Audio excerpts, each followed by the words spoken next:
Right guys, this is the first stage of the LED conversion, which I'm hoping may work, but we'll see. I'm going to do this video in a few different sections. This is the very first section. As you'll see, this is just all proper jerry-rigged. This is monkey as you like, but it's purely just for testing purposes. I tend to like to do things like this, get it all laid out on the bench, and then if this is all good and working, you've done all your tests, that's when you can all stick it in the wheel, because you don't want to be doing this when it's all fitted and everything. It's just a nightmare. And so yeah, do all this while it's on the bench. So basically what we've got a 134 volt feed here, which is coming off of a Dean's plug. I use these quite a lot, and this is more than man enough for the sort of amperage we're using. And that Dean's is basically, I can't really show you particularly well, but it's teed into the main plug that goes from the charge board into the main board. So I've just teed off this, so it's seeing full pack voltage. It's soldered on, it's not jerry rigged at this moment, this is actually soldered on properly, and it just loops around a short loop, terminates in a female Dean's plug, and then at the moment we've just got a bit of jerry rigged wire that comes all the way up to here. And then at the moment we're running this into a fuse. Please use fuses, don't do this without fuses, these voltages are scary. At the moment this is a 2 amp fuse. I had no idea what to go for here. I just took a punt and I went for what I thought would be a relatively low amperage. As I said, 2 amp. It's just a guess, really. I didn't want to use anything too high, I didn't want to use anything too low, and 2 amp, I mean, this should pop at the slightest, if there's a problem anywhere in this should pop really quickly, given how much current's coming out of this. And then from that, we run straight into a very basic switch on off. I won't be using this one on the wheel, it's just for testing purposes. I think it's just going to be easier to fit a round one on the wheel, actually. Come out of the switch, into a full reconverter. This is basically a buck converter, DC-DC, 75 to 150 volt input, output 5 volt 3 amp max, which I'm hoping is going to be enough. It's going to be close, I think, but we'll see. The negative side of the input is running at the moment through my meter, because I want to see what sort of amps this is drawing from the high voltage side. Which will then help me decide if I've got the correct size fuse, or if I'm near it, or whatever. Out of the full re, these are really simple to fit. You've got plus and minus in and plus and minus out, you can't go wrong.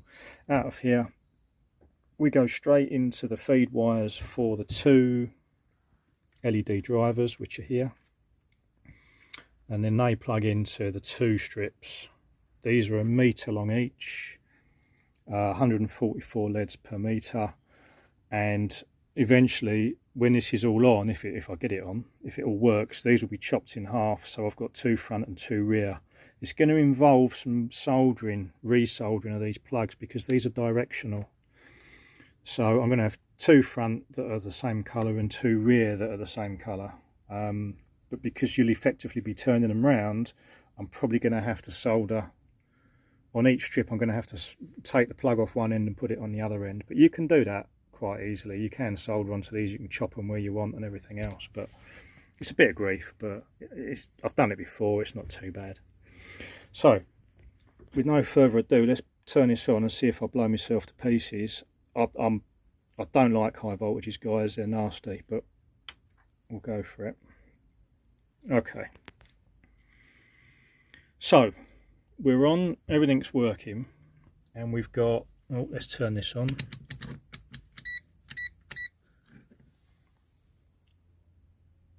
So not a lot, guys, not a lot at all. 150, 160 milliamps. But remember, that sounds really low, but it's low because we're feeding it with, at the moment, about 120 volt, I think these packs are charged to.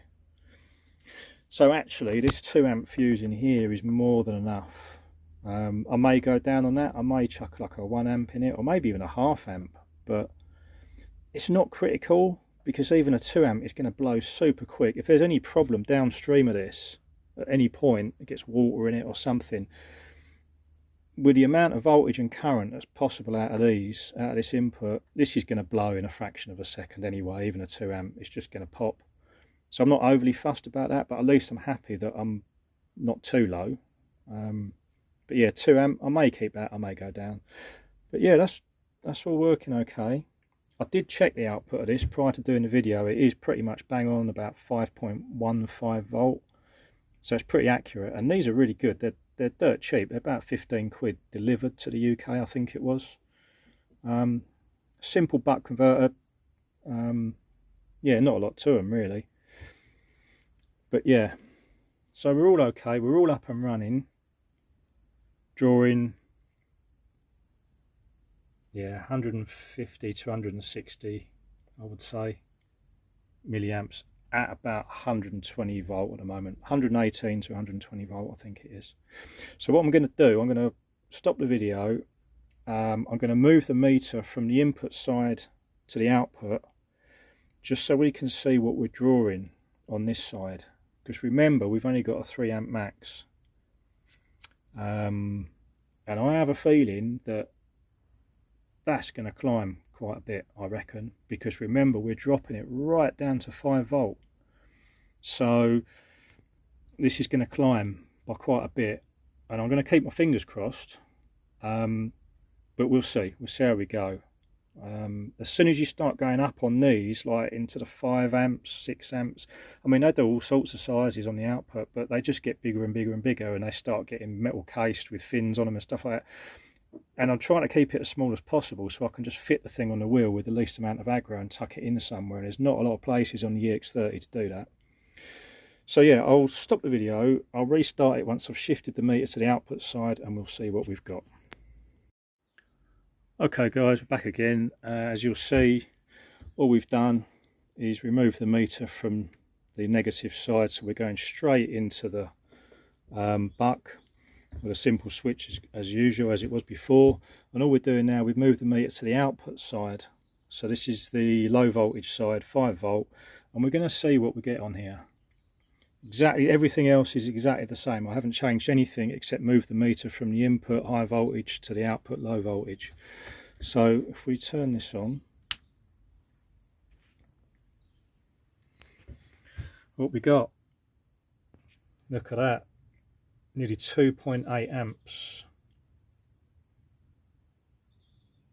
So it's getting up there, guys. It's surprising how much amperage you need when you're at low voltage, and this is the problem that a lot of people have when they try and run LEDs or something similar by maybe tapping into a spare 5 volt port on the board, which a lot of boards do have,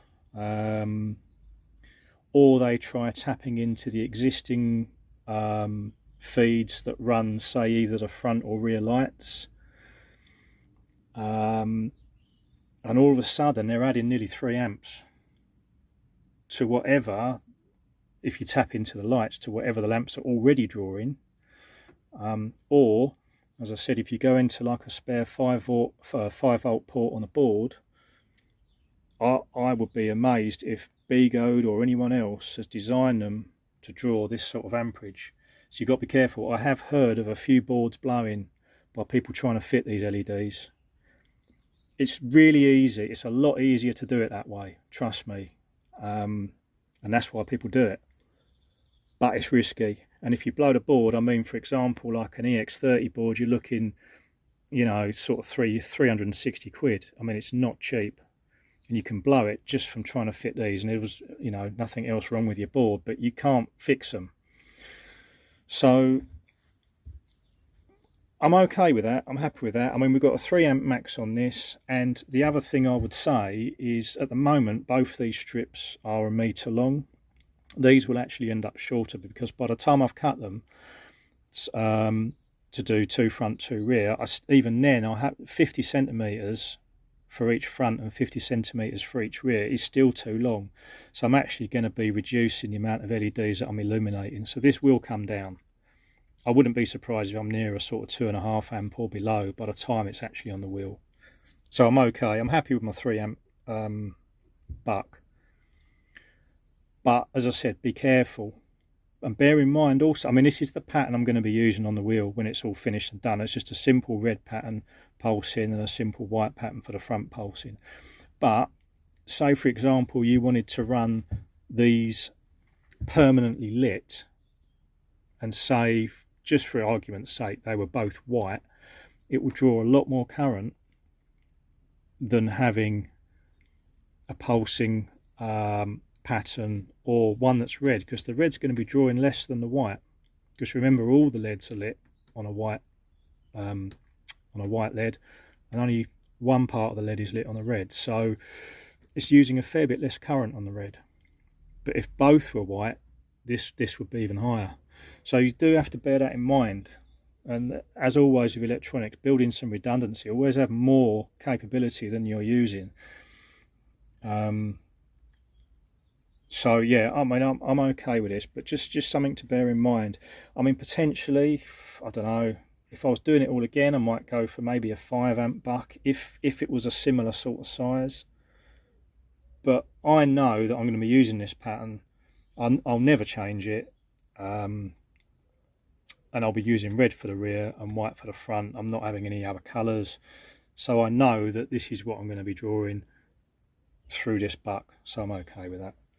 So that's where we are, guys. Just this, as I say, this is the beginning of the video. I'm going to splice in another video which shows all of this fitted, but with the wheels sort of still in bits, so you can see where I've put stuff.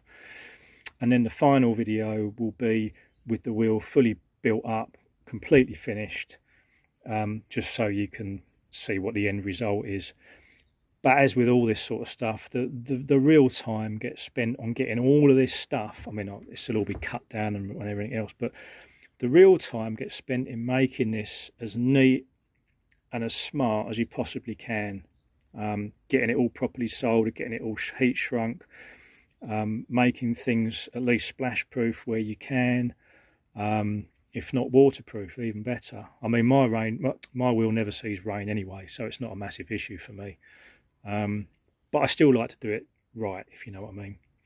So I'll be making the install as nice as I possibly can when it's on the wheel.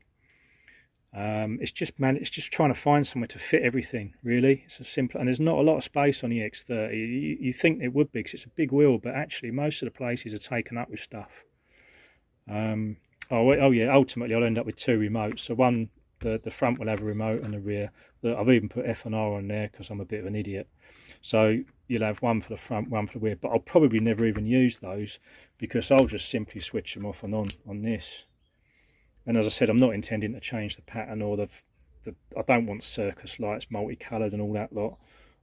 So I just want red and white. So I'll just run it off the switch. And they'll just become redundant pretty much. But they're there if you need them, if you want to change them or mess about, or put some blue ones on just to really piss off the old bill. But yeah, next I'll splice it into the next video, which will show all of this crap fitted on, but with the wheel strip, so you can see where everything's gone. Okay, speak to you soon. Just something I noticed after I switched off the video. I thought I'd just show you this, because remember what I was telling you about how much white light can consume compared to red, and I just thought actually I can just turn the white off and give you guys an idea of how different it is. So I've got the front controller here. We're currently around sort of 2.7 amps ish. If I turn the front off, which is the white, not even 1 amp. So you can see how much of a difference white light consumes compared to red, or in fact green or blue. As soon as you go to white and you're illuminating all those LEDs in each cell, then it goes crazy. Let's just flick it on again. Straight to 2.7. So it's not quite, but I mean it's like 1.7 amps compared to 1 amp. That's a lot, really, just to go to white light. I just thought I'd throw that in now. just out of curiosity really. I thought I'd try it, but yeah, it's a big difference, guys. Right, on to the next one. Okay guys, I've just done this additional splice in the video just because I wanted to give everyone as much information as I could about how this is going. So I've ended up with my 4 strips, 2 front, 2 rear. This is what's been cut out of the 2 1 metre strips I had. It's unfortunate that actually these are only about 20 centimetres long, so it would be nice to get away with 1 strip and cut it into 4, but it just wasn't quite enough. So there we are, it's a shame, but it would have been a bit short on LEDs if I'd have got 1 metre and tried to stick it into 4. So yeah, I've got 0.8 metre left out of all this lot, which is just throwaway stuff really. This is what I've ended up with. So I've got a front, I've got 2 fronts and 2 rears. They are directional, so I've had to chop them and swap them around, change the wires over to feed them at the right ends and stuff like that, and then I've redone some heat shrink over the end at a acute right angle, because ultimately what these do is they feed up and they go over the top of the battery boxes. So just to keep it all neat, I've made it as sharp as I can, and at the end of the day these will also be covered black, because I don't like having multicoloured wires showing and stuff like that. I try and keep things looking as factory as possible, but I won't be doing that until things are kind of a little bit more on the way. I want to get them mounted first, and I can slide down some heat shrink. The 3 wires on the end here will be soldered and heat shrunk as well, so everything should be about as good as it can be. But ultimately what you'll have is, and I'm trying to work around the grizzler setup on my wheel. I mean, you guys obviously might do things differently, because if you haven't got the grizzlers, things might be a bit easier actually. But ultimately what will happen is that will go straight over the top of the battery box. Obviously this bit of tape won't be there, it's just to remind me, being an idiot, which ones go where.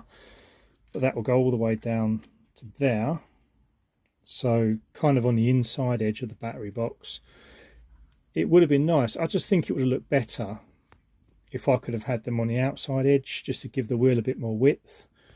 But with the grizzler stuff in the way, it's just not possible.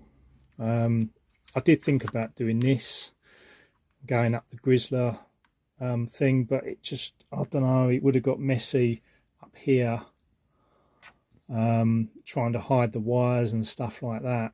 So reluctantly I decided to go on the inside edge.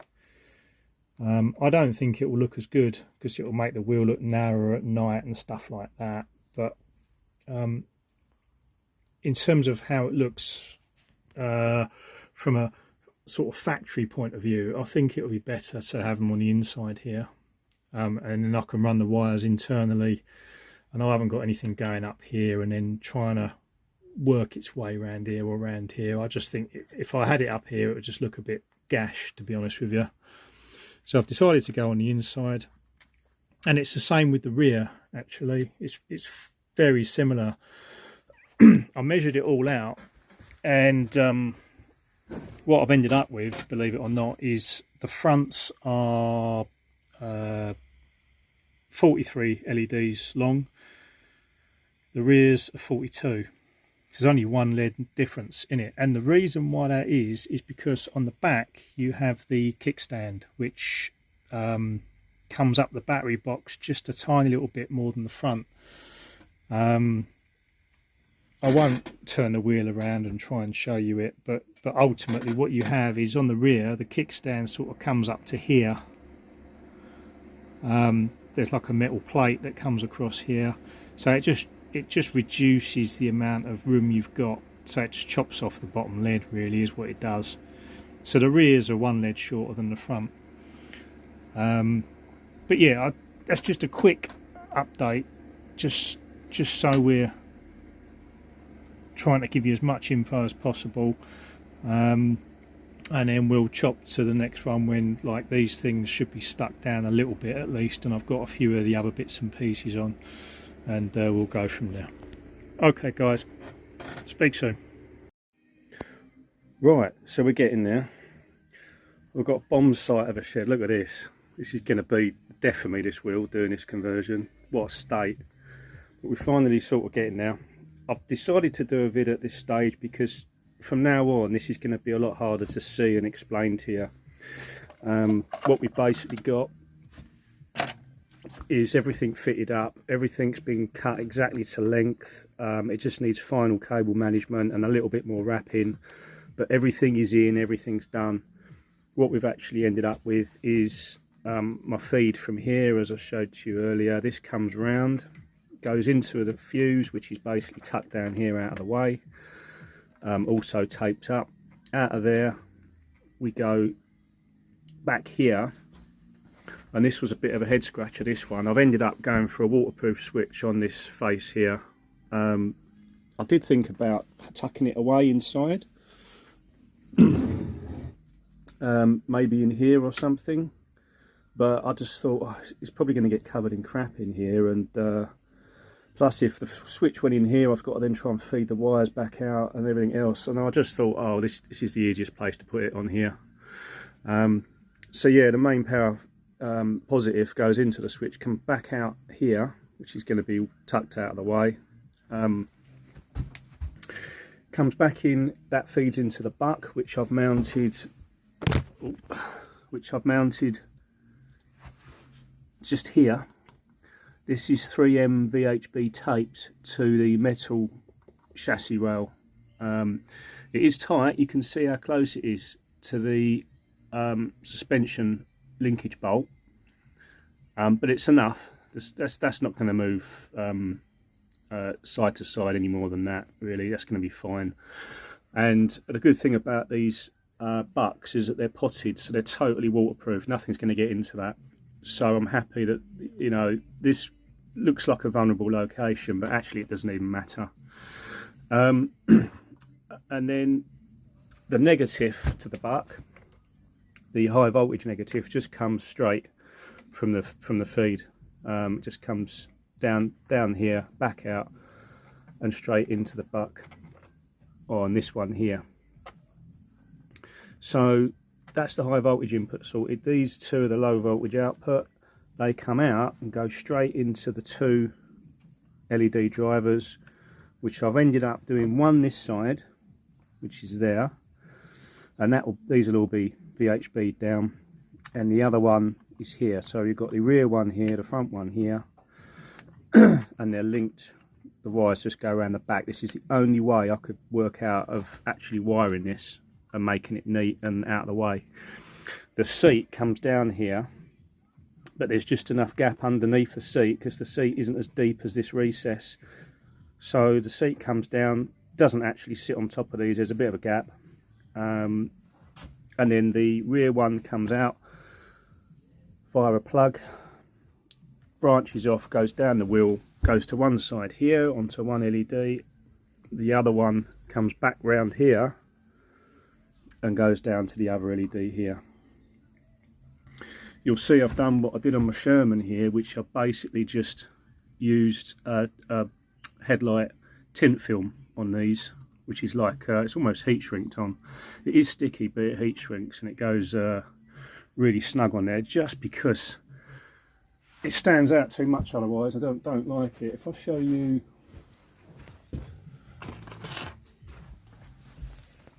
without the tint, these I think these just look a bit manky. They just look a bit obvious. Bollocks on a bulldog, those are.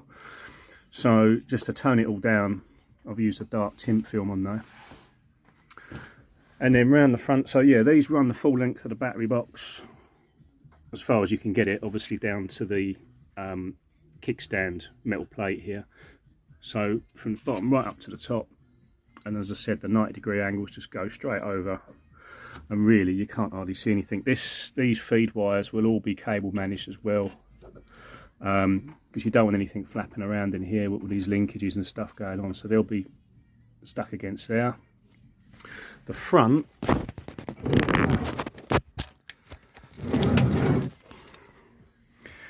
very similar really. Got the tints on and the wires come straight over the back. What these do is cross over. It crosses over the wheel here, so this is the longer one. It comes up, crosses over the top just behind the headlight, and then tees into the same one as this one. So you basically have, this is your main feed in, and this comes out here. Actually you can see where I've joined it here. A bit more cable management needed here, but this is where it splits off, this point here. So they're the two that come down. There's a handy gap in there to feed it through, and so yeah, one just comes across the top of the wheel and down, and the other one goes straight down. And then these two literally go back. There's the join into the LED controller, which is there. That's the front one.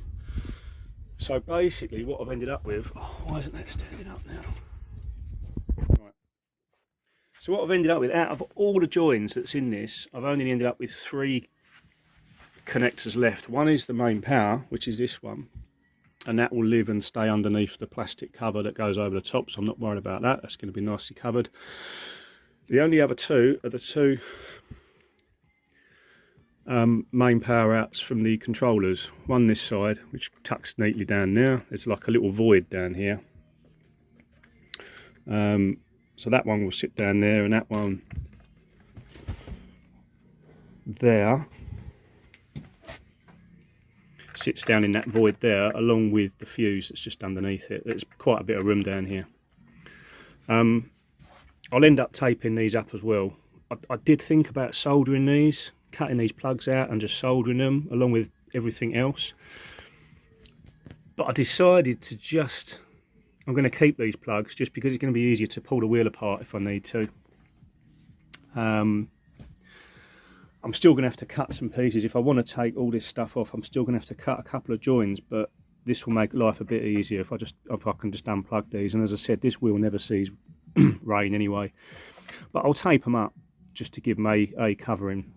But everything else has been soldered, heat shrunk, and or taped where necessary, and I'm happy that it's certainly very splash proof, that's for sure. So I'm just gonna, all I've got left to do now is to basically get it all tidied up in terms of a fix to the wheel, and then I'll do another little video with it all completely done. But yeah, I'll just give you a quick. So yeah, we've got the fronts. Obviously the tint does tone it down a bit in terms of brightness, but it's still enough for me. In the rear, that's what we got on the rear. So yeah, I'll get all this tidied up, because it would have been a nightmare to sort of show you where everything was going if it was still, I mean, it's all still loose at the moment. But yeah, ultimately most of it occurs just around the back here. That's where most of the work is, all around the back of the wheel. Getting the fuse in, getting the hole cut for this, which was like a 20mm hole, and that's fed and just comes out of another little hole I made here. And to get this wire through here, which is a bit of a nightmare because there's infill in these. But I just used the old method of a bit of welding wire poked through from this end, fed it up till I got it poking out of here, and then taped the wires to it and then pulled it back through with the wire, and that's fine. But yeah, I'll get it all tidied up and then we'll cut to another sort of completed video. Okay, we're all back together. The beast lives again. Oh, it's got a couple of seat bolts put in, but other than that it's pretty much there. It's looking a bit different, but it's all done, bar a couple of assembly bolts. Finally, this has been a labour of love, this one, I tell you. Yeah, a lot of time, a lot of aggro, but as I said, not difficult. It's just time, really. But yeah, she's all there, all done, and ready for the UK spring. ready to give it a go. But yeah, quite happy with how that turned out in the end. Very similar to the Sherman actually, just the LED strips ended up slightly shorter because they couldn't run underneath the boxes like they did on the Sherman, because you just got the Grizzler stuff in the way. So I didn't really want to lose that. So they ended up a bit shorter, and they don't illuminate underneath really like the Sherman did, but I'm okay with that. I'm okay with that. So anyway, I hope that's given you some ideas, guys, in terms of if you're thinking about doing this conversion. Any questions, just let me know. Happy to help. I'll put some links in a description of some of the bits that I used. I mean, a lot of this stuff I just had lying around, all my wire and solder and stuff, but that's a given. You're going to need stuff like that. But I'll leave a link to the bits that, you know, you're going to need, like the buck and stuff like that. And yeah, okay, guys, happy riding. Don't have any crashes. Be considerate to others and enjoy your ride. Take care.